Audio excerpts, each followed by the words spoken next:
Private schools का तालीमी मैदान में बहुत बड़ा किरदार है। हमारा चैनल प्राइवेट स्कूल्स के किरदार को उजागर करने के लिए मुख्तलिफ स्कूल्स का विज़िट करता है। उनके प्रिंसिपल साहिबान से कुछ सवालात करके उनकी राय लेता है और आवाम तक पहुंचाता है। नाज़रीन, हमारी टीम ने दी अरकम स्कूल लब्बैक कैंपस चारचक फैसलाबाद का विज़िट किया और स्कूल के जो डायरेक्टर हैं मोहम्मद अरफान सलीम साहब, उनसे ख़ुसूसी एजुकेशन के हवाले से सवालात किए।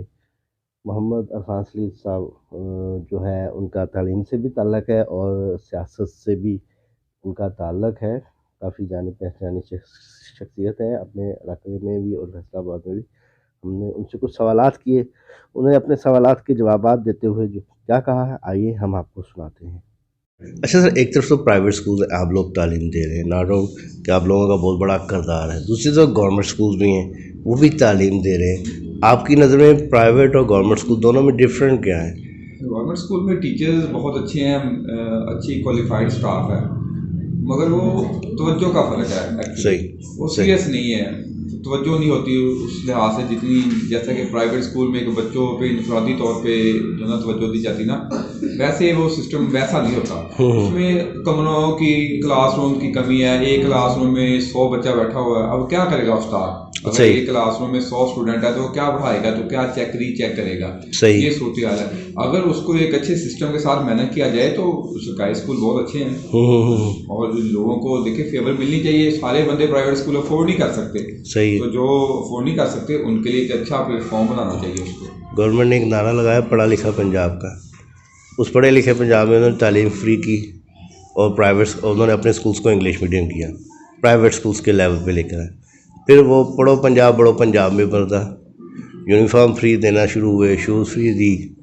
यानी कि ये जो एक्सपेरिमेंट गवर्नमेंट ने किया, उनका तो ये मकसद आपको क्या लगा कि प्राइवेट स्कूल से वालिदैन का रुझान हटाया जाए, गवर्नमेंट स्कूल्स की तरफ लगाया जाए? इसके पीछे मकसद उनका कोई भी होना, मगर वो अपने मकसद में कामयाब नहीं हुए। मैं ये समझता हूँ कि प्राइवेट स्कूल में जो लोग इंटरेस्ट रखते हैं ना, वो कभी भी मूव करके जाते नहीं है सरकारी स्कूल में। सही। मगर इन्होंने मुल्की लेवल पे, सियासी लेवल पे हालात ऐसे कर दिए लोगों के, माली लेवल पे, कि वो अब मजबूर हो गए अपने बच्चों को कम फीस वाले स्कूल में या सरकारी स्कूल में लेके जाएं। अगर कारोबारी और माली लिहाज से लोग बेहतर हों तो वो कभी भी, जो प्राइवेट स्कूल में एक दफ़ा बच्चा आता है ना, वो दूसरी दफ़ा उधर का रुख नहीं करता। सही सही सही, राइट, सही है। अच्छा, मोस्टली जो प्राइवेट स्कूल्स हैं सबका अपना ही एक किबला है, यानी कि किसी ने एक्सफोर्ड लगाया है, किसी ने आफाक लगाया, किसी ने गौहर, किसी ने पैरामिड, यानी कि हर स्कूल का अपना ही एक अलहदा सी निसाब है।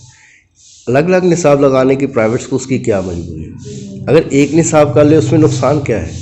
ये तो गवर्नमेंट लेवल पे होना चाहिए ना। ये प्राइवेट स्कूल जो ना, हर एक ब्रांड है। हमारा दी अरकम स्कूल है तो दी अरकम स्कूल का अपना एक निसाब है।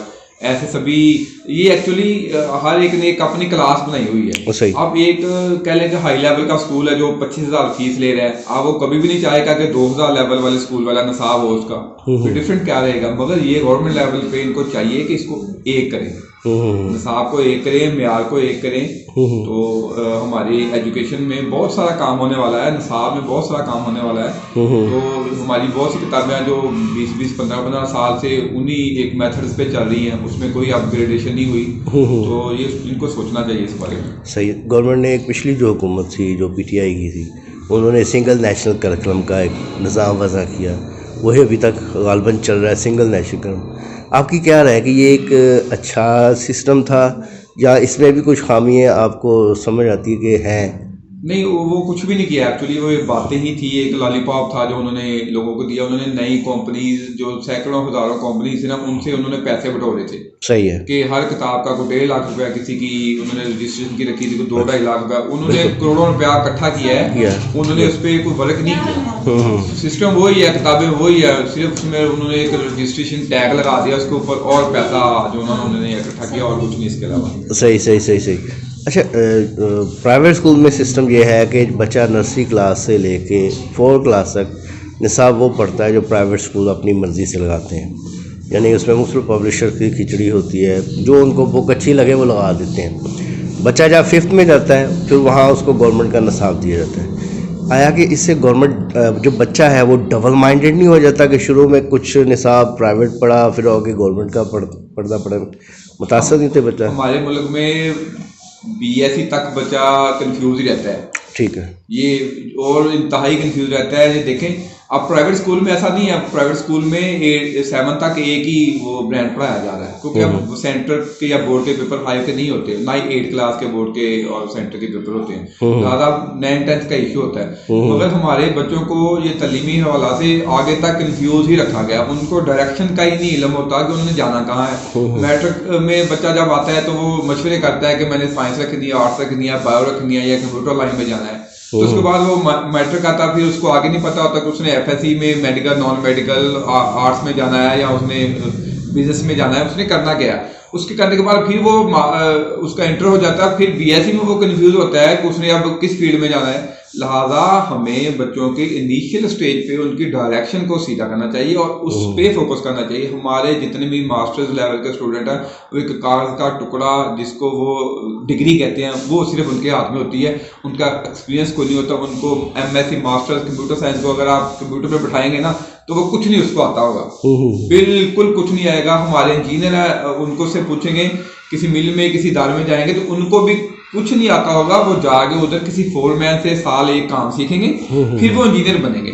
सही है। कि तालीम सिर्फ पढ़ाने की हद तक रह गई है, सिखाने का कोई अमल नहीं है। हालांकि हमें मैट्रिक के बाद सिर्फ सिखाने पे तवज्जो देनी चाहिए, प्रैक्टिकली चीजों को पे तवज्जो देनी चाहिए, ताकि हम हुनरमंद लोग पैदा कर सके, ताकि एक डिग्री लिए हुए कागज के टुकड़े की हैसियत हो उनकी। सही। हमारे पेरेंट्स समझते हैं कि जिस स्कूल के अंदर ऑक्सफोर्ड का निसाब पढ़ाया जाता है वो बड़ा अच्छा स्कूल है, यानी कि पेरेंट्स के अंदर एक ऑक्सफोर्ड का फोबिया है। ये आया कि पेरेंट्स में ये फोबिया क्यों है ऑक्सफोर्ड का? क्या वाकईतन ऑक्सफोर्ड बहुत अच्छा निसाब है बाकी की निस्बत? नहीं, ऐसा बिल्कुल भी नहीं है। हमारे जो स्कूल में है वो बड़ा ज़बरदस्त निसाब है, ऑक्सफोर्ड से कई गुना अच्छा निसाब है।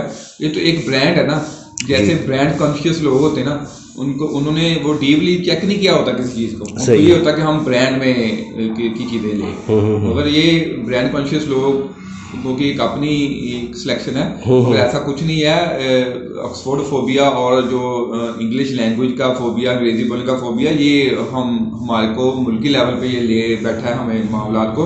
हम अपनी जुबान भूल गए हैं। वो कहते हैं ना, कौवा चला हंस की चाल, अपनी चाल भी भूल गया। तो हमने अपनी कौमी जुबान को छोड़ दिया है इस इंग्लिश के चक्कर में। और कौमें वो तरक्की करती हैं जो अपनी जुबान में वर्क करती हैं। जिन कौमों ने अपनी जुबान छोड़ दी है वो तरक्की नहीं की, उन्होंने गुलामी की है। तो ये जो ऑक्सफोर्ड का फोबिया हम पे आया ना, एक्चुअली ये गुलामी का ये एक वार था हम पे किया गया, और वो जो कामयाब है इसमें हमें गुलाम बनाने में। सही।